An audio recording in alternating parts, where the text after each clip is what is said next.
Greetings once again, Time Patrollers. Duuz-Diz-Din back again with another chapter of Super Dragon Ball Heroes, the Meteor mission, where previously, as the primary versions of Goku, Vegeta, and Gohan, having managed to break free from getting captured by Ozoto, found themselves on the back foot and overwhelmed by Ozoto clones, only for Hearts and Lags, to come to their rescue, with us seeing just how powerful the teamwork between Lags and Hearts really is. Meanwhile, Trunks found himself going face to face with Ozoto in the form of Majin Buu, the innocent version, and as Trunks starts to wear down, enter Zeno, Vegeta, and Goku, using a combined attack to destroy the clone. But before they can make another move, Ozoto appears once again before them, but this time in the guise of Kranoa, the Supreme Kai of Time, who he's already consumed and gained the power of, with the power of one of the more powerful Supreme Kais. What devastation will Ozoto unleash? Join me as I find out, won't you? Alright, wise, beautiful, and strong. Man, really hyping up Lags. Then again, the Glass people are this series' pretty much claim to fame, and they've shown they're pretty powerful in their own right, so I'm not opposed to seeing more of what she can do. Alright. Ozoto has absorbed Kranoa as we pick up with Zeno, Goku, Vegeta, and Trunks against Ozoto in the guise of Kranoa. The fake Kranoa laughs, ho ho ho, while Trunks grimaces saying, he even got Lady Supreme Kai. The fake Kranoa grins, and tendrils come out of the ceiling and floors. Trunks, Vegeta, and Goku, Trunks and Goku dodge out of the way, while Vegeta stands his ground before he too dodges out of the way of the tendrils. Vegeta says, squirming around in such a disgusting manner. What, you don't like tentacles, Vegeta? While Goku goes in close, physically fighting with one of the tentacles. Ooh, a hole then opens up in one of them and tries to consume Goku, but Goku manages to break free, and he rockets towards the fake Kranoa. Ooh, dang. And he just punches right on through her like it was nothing. Goku says, don't expect me to go easy on you just because you look like Lady Supreme Kai. But Ozoto says, that's exactly what I'm expecting. Much to Goku's shock, the fake Kranoa then reforms and kicks Goku away, with Goku thinking to himself, the attack should have hit. One of the tendrils tries to go for Goku while he's caught off guard, but Trunks manages to slice through it with his sword. And as Vegeta lands next to Goku, Trunks lands in front saying, watch out, Ozoto has the power to regenerate. Yeah, no kidding. You should already know that by now. Ozoto in the guise of Kranoa says, ho ho ho. It is slightly different from regenerating. This is thanks to the ability to nullify the time that influences one's body. It is a unique power possessed by the god who governs time. So Kranoa's abilities along with Ozoto's power, that's a bad combination there. It appears she is forbidden from using this power since she controls time. What a waste. So abilities not even she would normally use. This is truly the immortal body I have longed for. Fake Kranoa outstretches her hands with a menacing grin. Way to make Kranoa look menacing. Suddenly, Trunks finds himself frozen. All he can do is think, and thinks to himself, this is freeze. Oh no. Another Ozoto forms right behind Goku, Vegeta, and Trunks. With them helpless, Ozoto bears down on them saying, I will have you three at once. Bon appetit. Only for him to suddenly be blasted from the side. And as the unknown figures appear, they say, we've arrived. It's Zeno, Gohan, Pan, and Goten, which is actually shocking. Because now I'm remembering, right, they were at the start of this part of the arc, as well as Toki Toki, which is probably how they managed to get here. They all go into poses saying, we are the Time Patrol. Pan calls out, I've seen all your misdeeds through the scrolls of history. Give Timey back to us. Is that what she calls Kranoa? He forms a heart of energy with her fingers and then blasts it down on the Ozoto duplicate, which is an attack I've never seen from Pan. In fact, Pan's barely ever made an attack in this series, period. Meanwhile, as Gohan blasts the tentacles. Goten uses some kind of technique to unfreeze Goku, Vegeta, and Trunks. Trunks exclaims, "We can move." Vegeta turns to Gohan saying, "Good job figuring out where we were." Gohan says, "Well, we located it by tracing back through history." Gohan's scholarly abilities actually come in handy. Toki flies over to Trunks, and suddenly Trunks' sword starts to gleam as it transforms into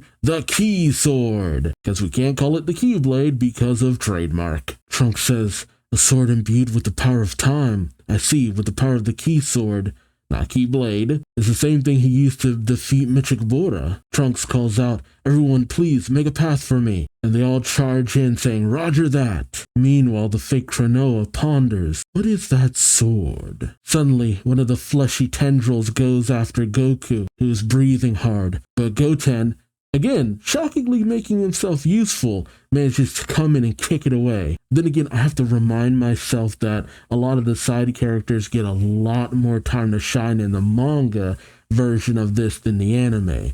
Which, shockingly enough, I haven't seen the anime version of this yet. But then again, I think the anime version is still further ahead than the manga version. Trunks says, "Dad, you look tired." Goten says that. He then says, "Don't worry, leave it to me." Oh, right, he can go Super Saiyan as he transforms and says, "Look out, Goten of the Time Patrol is coming through." But because he keeps blasting through one tentacle at a time, 3 tentacles pop out and go for him. As Goten says, "Yikes, too many have popped up," only for him to be saved by a Super Saiyan 2 Gohan and Pan, who weirdly enough still cannot go Super Saiyan, even in an alternate version of her who's not confined to canon. Let Pan go Super Saiyan. Pan says, "Uncle Goten, don't let your guard down," which is weird for Goten to be the one admonished by Pan. And as Goten says, "Yes, ma'am," Pan doesn't notice a tentacle coming for her, which... Pause. Gohan calls out, "Behind you, Pan." But Pan puts up her hand saying, "Come on, I'm training properly too, you know." And she uses what kind of looks like a Masenko to blast the tentacle, saying, "Stop treating me like a kid. Aren't you still like under the age of 10? Goten says, "Wow, Pan sure is amazing." Well, Gohan thinks, could this be her rebellion phase? Yeah. She's hit double digits by now, most definitely. Meanwhile, Trunks says, "I have a clear path," although the fake Kranoa then uses freeze, but Trunks manages to rush through it. The fake Kranoa thinking it didn't work, Trunks uses the Key Sword to freeze Kranoa in time, and all working together, all of the Time Patrollers blast Kranoa just full force outright. And never seen a mass Kamehameha like that. Nice. Ozoto starts to turn to mush, saying, "The power of the time god that I went through so much to obtain." And he melts away, leaving behind Kranoa's body. Which, goddamn, I'm surprised they didn't vaporize her with that. Trunks sheaths his sword and rushes to Kranoa. He picks her up, saying, "Lady Supreme Kai, hang in there." Kranoa says, "My apologies for causing trouble once again." Now Trunks says, "What are you talking about?" Everyone comes over to her, saying, as Trunks says, "Now then, let's protect history together." Kranoa smiles, and then Pan says, "Okay, let's all do our signature pose together." As many of them cry out, "We are the Time Patrol." Goten does the pose saying, "Hey, Vegeta, join us." And Vegeta says, "The hell I would." Oh, huh. Meanwhile, inside Ozoto, we see, of all people, Shin freeing Piccolo from his confinement. We see the Prime version of Gohan. I think he's freeing Android 17, maybe? I'm not sure. The Elder Supreme Kai says, "Shin, we don't have time. Wake up whoever looks ready to fight." And Shin says, "Got it." Goku is talking with Krillin, who says, "I see, so that's what happened." Well, Yamcha and Oolong think, why did you wake us up too? Oolong I can kind of consider, but Yamcha? Like, come on, man. You just fought last arc. Krillin then asks Goku, "So what's the plan for getting out of here?" Goku says, "Oh right, Vegeta said he would take care of it." Vegeta said that? Kinda worried. We then cut to deep inside Ozoto's body, where we see Vegeta, and ways away is Hearts and Lags watching him. Vegeta says, "You heard my thoughts, didn't you? Don't interfere, Hearts." Hearts says, "I won't stop you, but we need someone to rescue you too, right? It's weird how much of an ally Hearts has been considering how we first were introduced to him. But oh well, honestly, Hearts has been a more pivotal and interesting character than friggin' Fu. I will always complain about what they ended up doing to Fu. Like, the position that Hearts has, I feel should have gone to Fu. Vegeta then thinks, with all the remaining energy I have, I'll make a space-time rip in this otherworldly demon's body. Vegeta then charges up and thinks, I'm leaving the rest up to you. Yeah, and he unleashes a final explosion, which, thanks to the Tournament of Power, we know he can survive now. Goku senses this just as a crack in space-time appears that Oolong and Yamcha are promptly sucked into, with Yamcha saying, yeah, what is this? As everyone else braces themselves, Shin says, a hole in space-time. Everyone is promptly sucked through as we see the time patrollers as well as the prime versions of everyone come flooding out of the rip in space-time, with Hearts having managed to grab a hold of Vegeta. Everyone says to Sky, we're out. Are we out of that place now? Krillin then says, hey, that thing, there's something. And we see the gigantic form of Majin Ozoto looming over the tiny specks that are our heroes. What's that gigantic shadow? A situation for next time. You know, it's weird that despite the fact that Gohan's beast form should have been available for the card game, it's not featured in this series yet. Usually they jump on stuff like that pretty fast, and I know it has to be featured in the card game by now. I can understand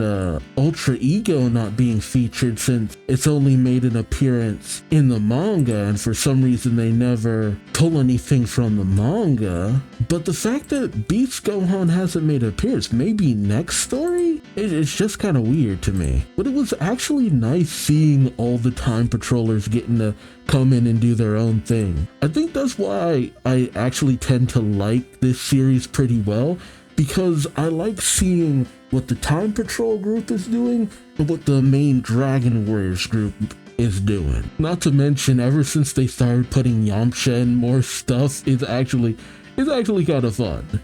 Although the featuring of Oolong is kind of weird to me. It's just like, and also Oolong is here. Like, wait, what? It feels obvious this is about to come to an end soon, so I'm curious what's gonna happen after this is done. Yeah, I'm just really interested in a lot of what's gonna happen after this is done with. But let me know your thoughts on this chapter in the comment section below. Also remember to like, comment, subscribe if you enjoyed the ride.